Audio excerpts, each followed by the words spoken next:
Hello friends, welcome to Bava's cooking. வாங்க நம்ம இன்றைக்கி சிக்கன் குழம்பு எப்படி செய்கிறதுன்னு பார்த்துடலாம்.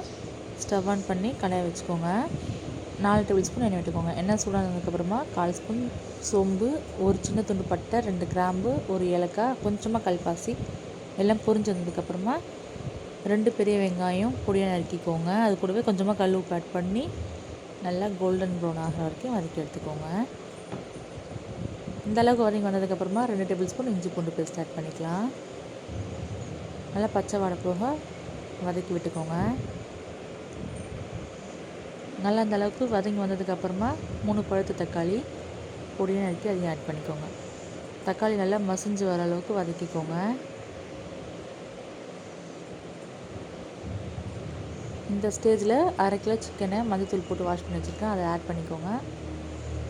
அது கூடவே 1/4 ஸ்பூன் மஞ்சள் தூள், உப்பு தேவையான அளவு, ஒரு கொத்து கருவேப்பிலை போட்டு நல்லா மிக்ஸ் பண்ணிவிட்டு தட்டை போட்டு மூடி வச்சிடலாம்.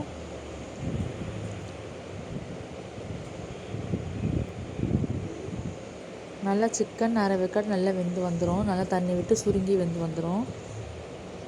இப்போ ஓப்பன் பண்ணி நல்லா கலரி விட்டுக்கோங்க. இப்போ மசாலா பவுடர்லாம் ஆட் பண்ணிக்கலாம். 1 table spoon garam masala, 2 spoon வீட்டில் அரைச்ச குழம்பு மிளகாய் தூள். நல்லா எண்ணெயிலே வதக்கி விட்டுட்டு குழம்புக்கு தேவையான அளவு தண்ணியை ஊற்றிட்டு வேக வச்சிடலாம் சிக்கனை.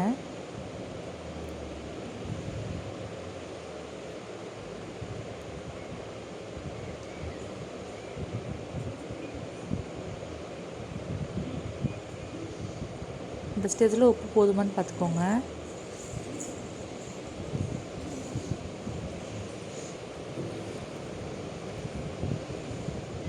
ஒரு 5 to 6 மினிட்ஸ் நல்லா கொதிக்கட்டும், எண்ணெய் பிரிஞ்சு வர அளவுக்கு.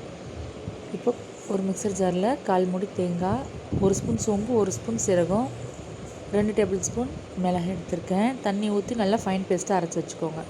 குழம்பு நல்லா கொதித்து எண்ணெய் பிரிஞ்சு வரும்போது நம்ம அரைச்சி வச்சுருக்க தேங்காய் பேஸ்ட்டை ஆட் பண்ணிக்கலாம்.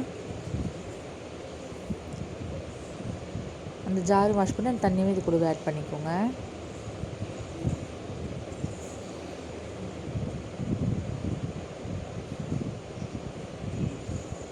நல்லா அடியோட கிளறி விட்டுட்டு ஒரு 5 to 6 மினிட்ஸ் நல்லா கொதிக்க விடலாம்.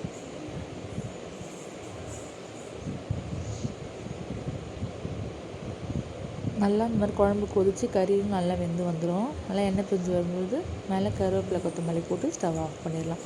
இந்த சூடான சாப்பாடோடு வச்சு சாப்பிட்டிங்கன்னா சூப்பராக இருக்கும். இட்லி, தோசை, சப்பாத்தி, பூரிக்கலாமும் நல்லாயிருக்கும். இதே மாதிரி நீங்களும் ட்ரை பண்ணி பாருங்கள். ட்ரை பண்ணி பார்த்துட்டு எப்படி வந்துச்சுன்றதை கமெண்ட்ஸில் சொல்லுங்கள். இந்த வீடியோ பிடிச்சிருந்துச்சுன்னா லைக் பண்ணுங்கள், ஷேர் பண்ணுங்கள், கமெண்ட் பண்ணுங்கள். மறக்காமல் சப்ஸ்கிரைப் பண்ணிக்கோங்க. தேங்க்ஸ் ஃபார் வாட்சிங்.